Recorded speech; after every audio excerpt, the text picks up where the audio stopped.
Hello everyone. सबसे बड़ी चुनौती, समस्या और सबसे बड़ी सीढ़ी, इसकी ही बात करेंगे हम इस वीडियो में, और वो है आंसर राइटिंग स्किल। आप लोगों के रिक्वेस्ट पे ये वीडियो मैं बना रहा हूँ। ये वीडियो ऑलरेडी अपलोड कर दी गई थी, लेकिन कुछ आप लोग नए हैं जो हो सकता है उस वीडियो को आप लोगों ने नहीं देखा। सवाल उठता है कि आंसर राइटिंग का इंपॉर्टेंस क्यों है। आप लोगों में से बहुत सारे ऐसे धुरंधर हैं जो वीडियो देख भी रहे होंगे, और ऐसे धुरंधर होंगे जो बिल्कुल कॉन्फिडेंस में होंगे कि सीधा जो भी तहलका मचाना है वो सीधा एग्जामिनेशन हॉल में मचाना है। यहाँ जितने फैक्ट्स हैं उसको रट लो, एग्जामिनेशन हॉल में लिख तो देंगे ही, चाहे जैसे होगा, और अच्छा लिखेंगे। तो इस तरह के धुरंधर जो है वो गलती ना करें। आंसर राइटिंग एक आर्ट है जिसको डेवलप करना पड़ता है।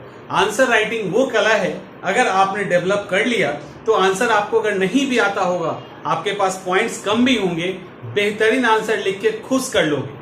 कभी कभी होता है, ऐसा भी है कि आंसर आप लिख रहे होते हैं क्वेश्चन के अकॉर्डिंग नहीं होता, बिल्कुल ही नहीं, लेकिन नहीं होता, लेकिन आंसर आपका इतना बढ़िया होता है कि नंबर मिल जाते हैं। और जब आप ये बात किसी को कहोगे तो उनको लगेगा ये कैसे हो गया, इसको नंबर कैसे मिल गया। एक्चुअली वो जानता है इसको लिखना कैसा है, तो लिखने आना चाहिए।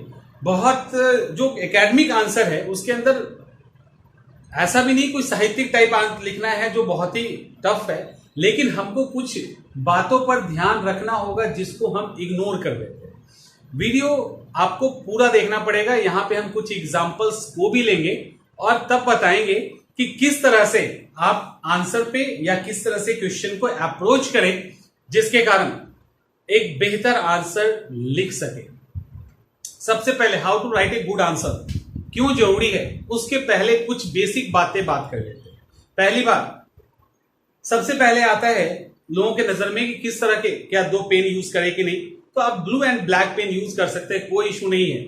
दूसरा, अंडरलाइन करें कि नहीं, तो आपको अंडरलाइन करना ही करना चाहिए, क्योंकि अंडरलाइन तब किया जाता है जब आपके पास कुछ खास पॉइंट्स हैं, कुछ खास पॉइंट्स हैं जो आप दिखाना चाहते हैं किसको, जो चेक कर रहे हैं उनको, तो वो अंडरलाइन तो बिल्कुल करें। आपको डर लगता है तो जिस पेन से लिख रहे हैं उसी पेन से अंडरलाइन करें, लेकिन करें, कोई दिक्कत नहीं, ठीक है।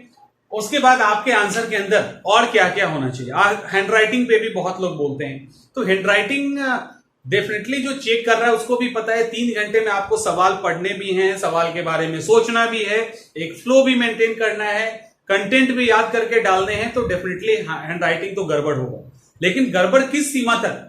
गड़बड़ उस सीमा तक कि आपको चेक करने वाले मोटे मोटे चश्मे लगा के, बहुत ही अक्सर जो उम्रदराज होते हैं वो चेक करते हैं, एक्सपीरियंस्ड आदमी चेक करते हैं, तो उनके चश्मा लगा होता है, उस पर भी अगर उनको भार पड़ने लगा तब तो दिक्कत है। एटलीस्ट चश्मा पहनने के बाद अच्छे से आंसर पढ़ सकें वैसा हैंडराइटिंग तो होना चाहिए, और अच्छी कंटेंट के साथ अच्छा हैंडराइटिंग का भी मिक्सचर हो जाए तो मजा आ जाए। तो बेटर है कि जिनका हैंडराइटिंग बहुत खराब है, एटलीस्ट इतना इंप्रूव जरूर कर लीजिए कि उसको पढ़ते समय बहुत परेशानी फेस ना करना पड़े, ठीक है। अब आ जाते हैं हम लोग अपने इस मुद्दे पे, how to write a good answer. आपके आंसर में क्या क्या होना चाहिए। किसी भी आंसर में जो सबसे पहले होता है वो होता है इंट्रो, जिसको इंट्रोडक्शन कहते हैं। उसके नीचे होता है बॉडी, और उसके नीचे होता है कंक्लूजन। यानी इंट्रोडक्शन, बॉडी एंड कंक्लूजन, ये आपके आंसर में होना ही चाहिए, ये आपके आंसर में होना ही चाहिए। मैं एक पॉइंट्स मुझे अभी अचानक ध्यान में नोट कर लेता हूं, नहीं तो भूल जाऊंगा।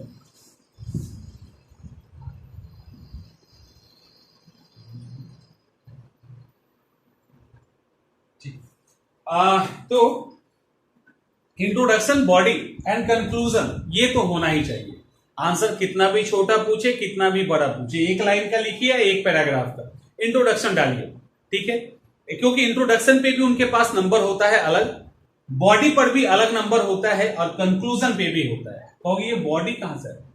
तो बॉडी उसको कहते हैं जो इंट्रोडक्शन और कंक्लूजन के बीच का पार्ट होता है, जो बहुत ही मायने रखता है। लेकिन इंट्रोडक्शन का भी मायने उतना ही है। क्यों है? क्योंकि जिस सवाल की आप शुरुआत कर रहे हैं वो शुरुआत अगर इफेक्टिव नहीं हो, वो अगर प्रभावशाली नहीं हो, फिर तो गड़बड़ है। इंट्रोडक्शन कई तरीके से होता है। एक, आप डायरेक्ट किसी फैक्ट के साथ स्टार्ट कर दें। दूसरा, आप किसी के कोटेशन के साथ स्टार्ट कर दें, या तीसरा डायरेक्ट उस इशू को उठाते हुए आप क्वेश्चन इंट्रोडक्शन करते हैं। जरूरी नहीं है, इंट्रोडक्शन अलग अलग तरीके से होता है। तो अगर आप इंट्रोडक्शन में बिल्कुल ही लिखने में कमजोर हैं तो आप डायरेक्ट फैक्ट के साथ शुरू कर सकते हैं। जैसे अभी बिहार में इलेक्शन की बात चल रही है, तो एक सवाल हम अभी लास्ट में देखेंगे भी, कोरोना के दौर में बिहार में चुनाव के समक्ष उत्पन्न चुनौतियां क्या, चैलेंजेस है और उसका सॉल्यूशन क्या है। तो आप ऐसे भी स्टार्ट कर सकते हैं कि कोरोना एक महामारी है जो वैश्विक रूप से पूरे देश को प्रभावित कर रही है और भारत को भी कर रही है। ऐसी स्थिति में बिहार में जब चुनाव होगा तो ये हो, ठीक है। ऐसे भी लिख सकते हैं, कोरोना महामारी के दौर में लोकतांत्रिक प्रक्रिया को बनाए रखने के लिए चुनाव कराने की चुनौती हमारे चुनाव आयोग और हमारे सरकार के समक्ष उत्पन्न हुई है। ये कितना इफेक्टिव लाइन है। एक है कि आपने डायरेक्ट बताया कि कोरोना एक महामारी है और ये और आपने बताया कि कोरोना महामारी और लोकतांत्रिक प्रक्रिया, कोरोना महामारी के दौर में लोकतांत्रिक प्रक्रिया को बनाए रखने की चुनौती हमारे चुनाव आयोग या हमारे सरकार के समक्ष उत्पन्न हुई है। और बिहार का चूंकि इलेक्शन है तो इस तरह से आप अपने इंट्रोडक्शन को आगे बढ़ा सकते हैं। तो ये क्या हुआ, आपने पहला ही लाइन बहुत ही इफेक्टिव डाला। और भी है, अब किसी ने कोई स्टेटमेंट कोरोना है इसलिए आप स्टेटमेंट की जरूरत तो नहीं है, डायरेक्ट डालोगे। तो उस तरह से आप अलग अलग तरीके से अपने इंट्रोडक्शन को स्टार्ट कर सकते हैं। नहीं आए तो इंट्रोडक्शन को लेके घबराना नहीं। घबराना सिर्फ इसलिए नहीं है कि आप डायरेक्ट, जैसा असहयोग आंदोलन है तो आप डायरेक्ट बता सकते हैं कि असहयोग आंदोलन 1920 में स्टार्ट हुआ, जिसे महात्मा गांधी के द्वारा शुरू किया गया था और ब्रिटिश सरकार से स्वराज प्राप्त करना इस आंदोलन का लक्ष्य था। डायरेक्ट इंट्रोडक्शन, कोई इशू नहीं, आप कर सकते हैं। और ऐसा नहीं कि नंबर बहुत कट जाएगा, नंबर कम होगा। अब आते हैं बॉडी पे।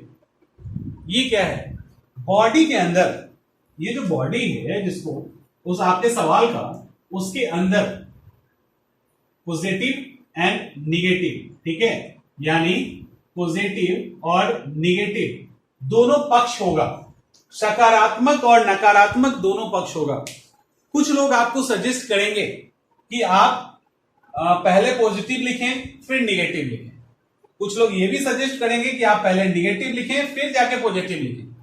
बेटर यही होगा कि आप पहले निगेटिव लिख दें, उसके बाद पॉजिटिव लिखें। आप सवाल अब आप ये कहोगे कि जहां पूछा ही नहीं गया है निगेटिव, वहां पे पॉजिटिव निगेटिव लिखे क्यों। मान लेते हैं कोरोना का ही सवाल है। कोरोना के सवाल में पूछा गया कोरोना के दौर में बिहार में होने वाले इलेक्शन के समक्ष चुनौती, और ये अब यहाँ पे तो कोई पॉजिटिव है, निगेटिव की क्यों बात है, इलेक्शन किया जा रहा है। लेकिन निगेटिव निकालेंगे ना, तब भी आप निगेटिव निकालेंगे, क्या निकालेंगे ये कि कोरोना के दौर में हमें अभी जो कोरोना की समस्या है, जो मेडिकल फैसिलिटीज नहीं है हमारे पास उतनी ज्यादा, और लोग जिस हिसाब से सोशल डिस्टेंसिंग को उतने सीरियसली नहीं ले रहे, ऐसी स्थिति में चुनाव को कुछ महीने टाल देना चाहिए था, क्योंकि हमारे यहाँ इस तरह के आधारभूत संरचना इंफ्रास्ट्रक्चर की कमी है। और ऐसी स्थिति में चुनाव को लेकर जिस हिसाब से परीक्षाएं और अलग अलग जो ऑर्गेनाइजेशन, रिलीजियस ऑर्गेनाइजेशन है, रिलीजियस जो भी धार्मिक पूजा पाठ है, सब बंद है। ऐसी स्थिति में चुनाव जैसे बड़ी चीजों में लोगों की भागीदारी बहुत ज्यादा बढ़ेगी या भागीदारी कम हो जाएगी, जो लोकतंत्र के लिए भी खतरा है, लोकतंत्र के लिए सही नहीं है। ऐसी स्थिति में हम चुनाव को कुछ समय के लिए टाल सकते हैं। तो उस तरह का निगेटिव चीज आपने निकाल लिया। पॉजिटिव क्या लिखना है, पॉजिटिव ये लिखना है कि चूंकि कोरोना भी है, लोकतांत्रिक प्रक्रिया को चलाना भी है, तो हम बेटर है कि सोशल डिस्टेंसिंग का फॉलो करेंगे। हम अपने जो भी स्टाफ वहां पे काम कर रहे हैं उनको पीपीई किट दे देंगे, या जो 60 साल से ऊपर के लोग हैं उनको पेपर बैलेट के थ्रू वोट करवा देंगे।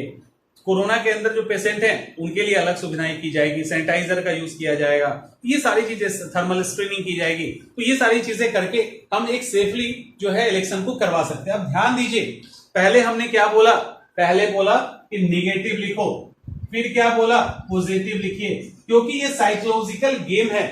मेंस का आंसर राइटिंग सिर्फ मेंस का आंसर राइटिंग नहीं, एक साइकोलॉजिकल गेम है। आपको जो आंसर चेक कर उनके साथ भी खेलना है। वो गेम कैसे खेलोगे, निगेटिव तो आपने दिखा दिया पहले, अब वो आपका सब अच्छा पढ़ रहे हैं, समझिए, अब वो सब आपका पॉजिटिव यानी अच्छा पढ़ रहे हैं। जब ये अच्छा पढ़ रहे हैं, अच्छा पढ़ते ही आप आ जाएंगे कंक्लूजन पे। और कंक्लूजन का भाई एक ही हार्ड एंड फास्ट रूल है, कंक्लूजन का एक ही रूल है, हाल कितना भी खराब हो आपको इस कंक्लूजन को पॉजिटिव ही रखना है, यानी कंक्लूजन हमेशा आपका आशावादी होगा। ठीक है, हमेशा आपका कंक्लूजन जो है वो पॉजिटिव होगा। कोरोना, बिहार का इलेक्शन, सब चीज हो गया। अब हम यहां पे करेंगे कि बिहार जब कंक्लूजन में आएंगे, क्योंकि आपने इंट्रोडक्शन बता दिया, पॉजिटिव निगेटिव दोनों लिख दिया बॉडी के अंदर। अब कंक्लूजन में आएंगे तो ये कह सकते हैं ना, कंक्लूजन में आएंगे तो आप ये कह सकते हो कि कोरोना के दौर में जब चुनाव जब हो ही रहा है, आपने सारी चीजें यहाँ पे लिख दी, तो आप ये कहेंगे कि हमें इलेक्शन के पहले ही लोगों को पर्याप्त रूप से जागरूक करने की, यानी लोगों को अवेयर करने की जरूरत है, ताकि वो जब पोलिंग बूथ पर जाएं तो सोशल डिस्टेंसिंग, सैनिटाइजिंग और सोशल डिस्टेंसिंग का फॉलो करें। इसके साथ ही सरकार को भी पूरी व्यवस्था भीड़ को कम करने की, हर पोलिंग बूथ पे भीड़ कम हो इसके लिए अधिक से अधिक पोलिंग बूथ बनाना, हर पोलिंग बूथ पे थर्मल स्क्रीनिंग, सैनिटाइजर या अलग अलग तरीके से सुरक्षा का उपाय करने का प्रयास पर्याप्त मात्रा में करना चाहिए। और अगर हम ये कर लिए तो हम बिल्कुल सफलतापूर्वक जो इलेक्शन है उसको संपन्न करवा लेंगे।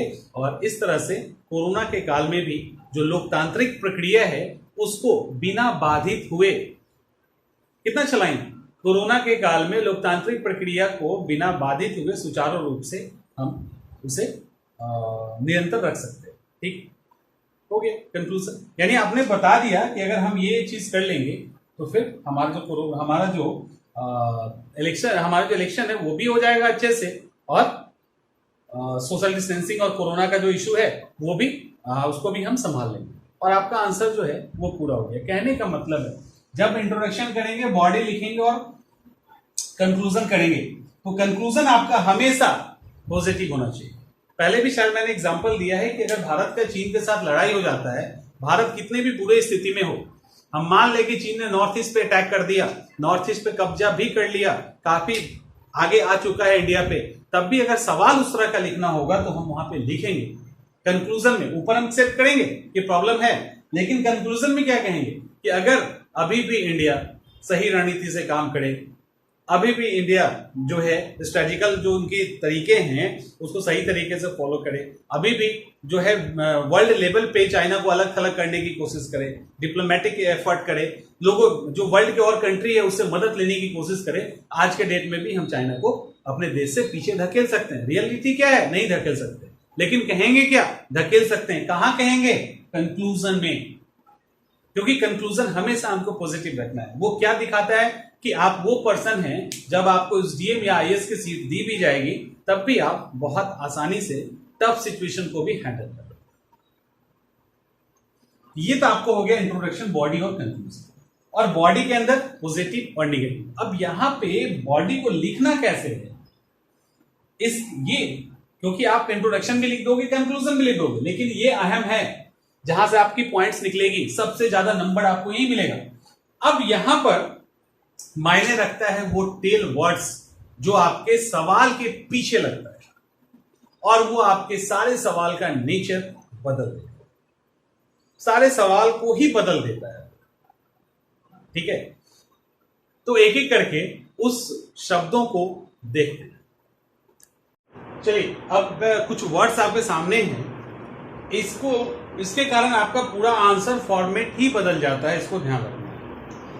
उसको एक कैटेगरी के अंदर डालने की कोशिश की गई, जैसे कमेंट, टिप्पणी करें, व्याख्या करें, एक्सप्लेन करें, विश्लेषण करें, एनालिसिस करें, स्पष्ट करें। ये क्या है, कमेंट करें, एक्सप्लेन करें, एनालिसिस करें, ये क्या है, ये बताता है कि आपने इंट्रोडक्शन लिखा, कंक्लूजन लिखा, बीच का जो बॉडी है इसके अंदर जो भी सवाल आपसे पूछे गए हैं उससे रिलेटेड चीजों को खोल के रख दीजिए, उसका मेरिट, डिमेरिट, उसके फीचर्स। जैसे यहां पे सिंपल वर्ड है टिप्पणी करें।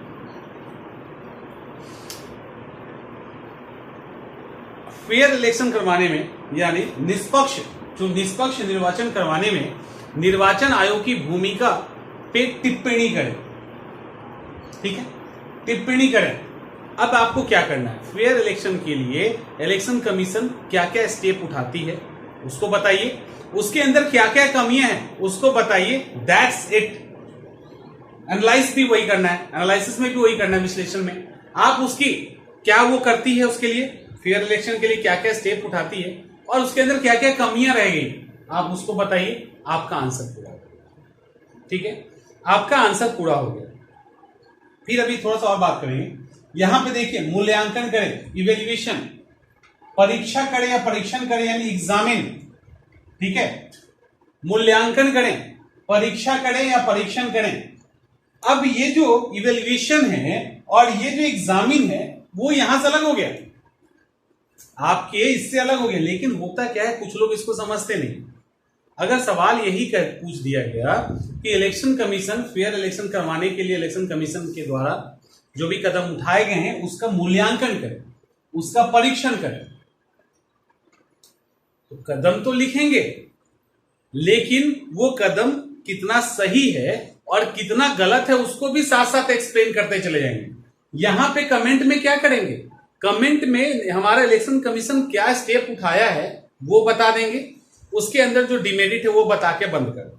लेकिन ये जो मूल्यांकन बोलेगा और परीक्षा बोलेगा उसमें उस स्टेप को भी उठाएंगे, उसका फायदा क्या है ये भी उठाएंगे, किस तरह से वोटर आईडी में चेहरा लगा देने के कारण फायदा हुआ, ठीक है, वो भी बताएंगे, और किस तरह से ईवीएम का मिसयूज भी हो सकता है वो भी बताएंगे। तो जो भी हम पॉइंट देंगे उसकी अच्छाई और कमियां बताते हुए चलेंगे। और एक और है यहां पे, जब आप कंक्लूड करेंगे, जब आप कंक्लूजन करेंगे तो यहां पे आपको अपना भी सजेशन रखना है। यहां पे आपको अपना सजेशन रखना जरूरी नहीं है, यहां पे आप इंट्रोडक्शन लिखेंगे, बॉडी में सारी चीजों को रखेंगे, उसी के अकॉर्डिंग कंक्लूजन लिखेंगे। लेकिन यहां पे क्या होना चाहिए ये भी आपको बताना पड़ेगा, इसीलिए इसकी कैटेगरी अलग है। जब आप एग्जामिन करेंगे यहां पर भी उन चीजों को खोलेंगे, क्या हो रहा है नहीं हो रहा है, और यहां पर भी आपको कुछ एक लाइन में बताना है कि होना भी क्या है, और मूल्यांकन भी कुछ ऐसा है। ठीक है, मैंने कहने का मतलब है कि आप जो भी वो कदम उठा रहा है या उठा रहे हैं वहां पे उस स्टेप का फायदा क्या है, नुकसान क्या है, वो आपको यहां अच्छे से एक्सप्लेन करना है, और यहां पे सिर्फ उन चीजों को बता देना है, अंतर है यहाँ। ठीक है, यहां पे अंतर है। फिर आलोचना और समालोचना। अब सारी आलोचना ये जो है क्रिटिकली, ये ऐसा वर्ड है जो कहीं भी लगा सकते हैं। क्रिटिकली कमेंट करें, क्रिटिकली एक्सप्लेन करें, क्रिटिकली इवैल्यूएशन करें, क्रिटिकली एनालिसिस करें, आता है ना, आलोचनात्मक विश्लेषण करें। अक्सर हाँ इसी वर्ड से आपका सामना होता है कि आलोचनात्मक विश्लेषण करें। अब ये जो क्रिटिकली एनालिसिस वर्ड है इसका क्या मतलब,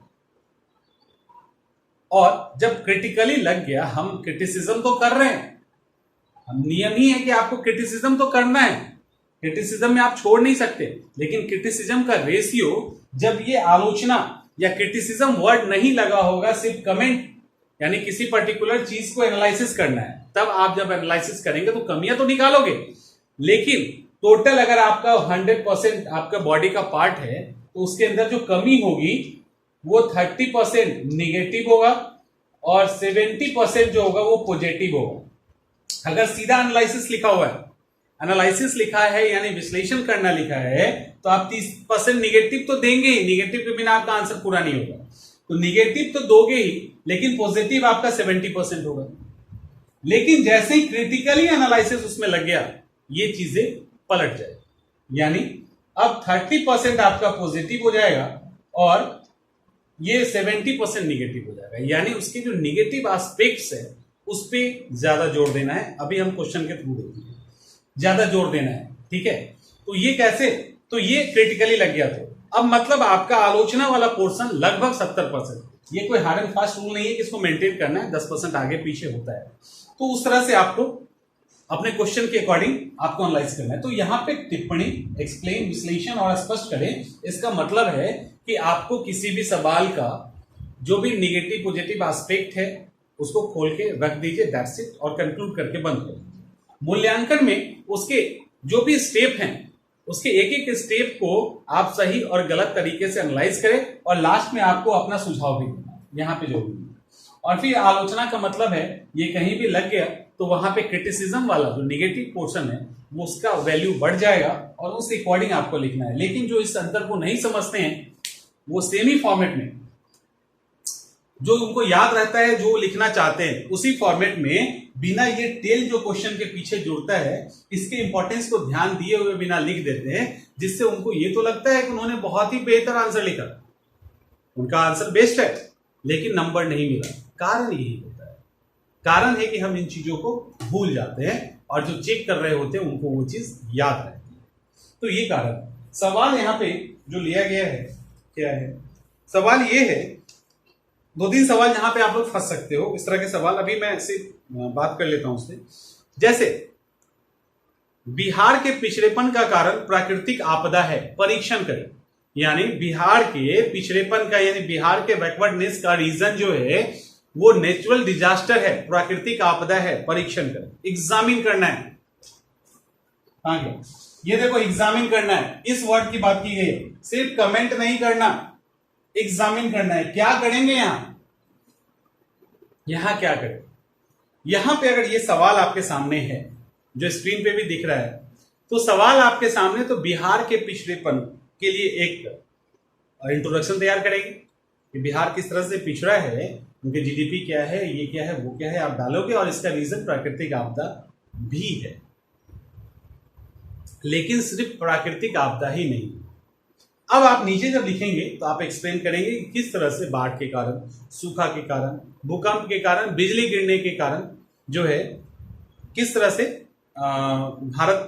किस तरह से बिहार ने इस तरह के नेचुरल जो डिजास्टर होता है इसके कारण भारत किस तरह से बिहार बैकवर्ड है, ये आप बताएं। सॉरी मैं भारत की तरफ चला गया था, बिहार बैकवर्ड है किस तरह से, आप ये बताएंगे। इसके बाद बताएंगे कि सिर्फ और सिर्फ ये जो प्राकृतिक आपदा है, नेचुरल डिजास्टर है, यही बिहार के पिछड़ापन के कारण नहीं है, कारण और भी है। एक्चुअली ये क्वेश्चन आपको फंसा के यहीं पर रखना चाहता है, लेकिन आपको इस दायरे को तोड़ना है और बताओगे किस तरह से इंफ्रास्ट्रक्चर की कमी है। और इंफ्रास्ट्रक्चर में भी क्या, इकोनॉमिकल आर्थिक आधारभूत संरचना और सामाजिक आधारभूत संरचना, और इस वर्ड्स को लिखिए, आर्थिक आधारभूत संरचना और सोशल इंफ्रास्ट्रक्चर वर्ड को लिखिए और देखिए कि आपको कैसे नंबर नहीं मिलता है, और देखो कि कैसे नंबर नहीं मिलता है। तो और भी रीजन को एक्सप्लेन करते हुए और बताइए कि कारण ये है, और उसके बाद लास्ट में क्योंकि एग्जामिन करना है, लास्ट में आपको अपना सजेशन भी देना है कि बिहार के बैकवर्डनेस में में एक मुख्य कारण प्राकृतिक आपदा है, लेकिन केवल प्राकृतिक आपदा ही नहीं है, और भी रीजन है जिसके कारण बिहार। दूसरा सवाल, ब्रिटिश काल के शासन के दौरान किए गए आर्थिक विकास का आलोचनात्मक व्याख्या करें। आलोचना और कहा गया व्याख्या, यानी क्रिटिकली एक्सप्लेन करें, क्रिटिकली एक्सप्लेन करें, ठीक है। यानी बिहार, ब्रिटिश सरकार, इंट्रोडक्शन लिख दीजिए कि ब्रिटिश सरकार के दौरान भारत में इकोनॉमिकल डेवलपमेंट हुआ। ये अलग बात है कि इकोनॉमिक उनके ही फेवर के लिए था, लेकिन उन्होंने किया, रेलवे बिछाई, पटरी बिछाई, उस तरह के कारखाने लगाए, खान बगान, ये सब आप इकोनॉमिकल डेवलपमेंट दिखाएंगे बॉडी के अंदर भी, और दिखा के ये बोलोगे इसका मकसद ये नहीं था कि भारत की इकोनॉमिकल डेवलपमेंट करना था, इसका मकसद था ब्रिटिश सरकार को फायदा हो और कहीं ना कहीं भारत को रॉ मटेरियल प्रोड्यूसर बनाना था। क्योंकि अगर करना होता तो यहाँ का जो एस्टेब्लिश्ड स्मॉल और माइक्रो इंडस्ट्री था उसको ये नहीं तोड़ते, यहाँ की जो इंडस्ट्री, यहाँ की जो एग्रीकल्चर थी उसको भी इन्होंने अपने इकोनॉमिकल डिसीजन के कारण बर्बाद किया। तो ये सारी चीजें लिखेंगे, यानी यहाँ वर्ड क्या है, क्रिटिकली एनालिसिस। तो उनके डेवलपमेंट के पक्ष को कम करेंगे 30%, माने उनके डेवलपमेंट वाले पक्ष को कम करेंगे और ये दिखाने की कोशिश करेंगे ये डेवलपमेंट भारत के लिए नहीं था, और डेवलपमेंट अगर उनको करना था तो वो स्मॉल और माइक्रो इंडस्ट्री जो मेरी पूरी तरह से एस्टेब्लिश थी उसको वो बर्बाद नहीं करते, और दादा भाई नौरोजी का ड्रेन ऑफ वेल्थ भी उसके अंदर लगाइएगा और ये बताइएगा, और उसके बाद बताइए किस तरह से वो अपने फेवर में भारत का डेवलपमेंट कर रहे थे, ना कि भारत के लिए भारत का डेवलपमेंट कर रहे थे। तो यहाँ क्रिटिसिज्म वाला जो हिस्सा है वो आपका बढ़ जाएगा, उनके डेवलपमेंट वाला हिस्सा कम। अगला सवाल है वही था, कोरोना महामारी के दौर में बिहार में होने वाले चुनाव के समक्ष उत्पन्न चुनौती और समाधान को प्रस्तुत करें। यहां कुछ नहीं है, इस तरह का सवाल है एक तरह का, ठीक है, स्ट्रेट फॉरवर्ड। यानी जो बिहार में कोरोना महामारी है उसके दौर में जो इलेक्शन हो रहा है उसके समक्ष चुनौती क्या है, तो दिखा दीजिए सोशल डिस्टेंसिंग कैसे फॉलो होगा, और जिस तरह से ये वायरस फैल रहा है, तो उस तरह से फिर मतलब जिस तरह से हमारे पास आधारभूत संरचना नहीं है, एक व्यापक स्थिति उत्पन्न हो सकती है। उसके अलावा भी बाढ़ की भी समस्या है, अभी अभी लगातार बाढ़ की भी समस्या हो रही है, जगह जगह बिजली गिर रहा है, तो बहुत सारी दिक्कतें हैं जिसके कारण कोरोना के टाइम में ये सब समस्या झेलना पड़ सकता है। लेकिन इसका समाधान क्या है? सोशल डिस्टेंसिंग, सैनिटाइजर, थर्मल, ये सब करके आप इस आंसर को बंद कर सकते हैं। तो वो आंसर क्या था? Straight forward. ब्रिटिश वाला क्या था? आलोचनात्मक व्याख्या। और एक और क्या था? एक और सवाल क्या था? बिहार में प्राकृतिक आपदा, वो क्या था? एग्जामिन करना। नेचर अलग अलग है, आंसर भी अलग अलग है। मुझे लगता है कि अब समझ में आ गया होगा। नेचर अलग अलग है और आंसर भी अलग अलग होगा, और इतने पे समझ में आ गया होगा। तो अपने आंसर को जब लिखिए तो इन सब चीजों का ध्यान रखिए, और खास करके इन टेल वर्ड का। तो इस आधार पे प्रैक्टिस करना आज से स्टार्ट। तो अभी भी मेंस ने एक अच्छा मौका दिया है, इस मौका को गंवाना नहीं है। अभी भी आंसर इंप्रूव हो जाएगा, और अच्छे से आंसर की तैयारी कीजिए, अच्छे से तैयारी कीजिए, और आंसर जो है उसको मतलब अच्छे से आंसर लिखिए। चलिए फिर नेक्स्ट टॉपिक में कुछ अलग सब्जेक्ट के साथ हम आएंगे।